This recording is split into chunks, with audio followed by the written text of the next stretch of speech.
Can the add-in cause any problem? Generally speaking, no. The add-in is designed in a way that runs smoothly in the background without affecting the system too much. However, depending on how performant your system is, if the autosave function is executed at the exact same time as you do a highly resource demanding operation, the system may crash. So in my instance, I've noticed that if I have it set it up at 30 seconds and then I work on a drawing, let's say,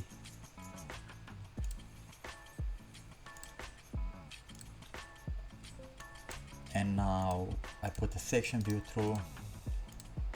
So whenever I do the hatching, it looks like my system finds it very resource demanding to do the hatching operation. So if I do hatching continuously, for example, if I have a bunch of sections here that I'm playing around with and do one after another and then another one and then another one,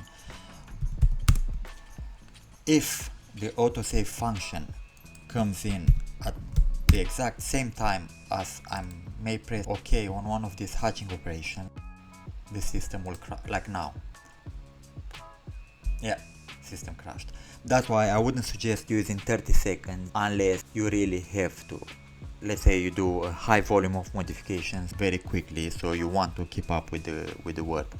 But generally speaking, for a drawing I would keep it 1 minute, and for an assembly or a part I would keep it to 3 to 5 minutes.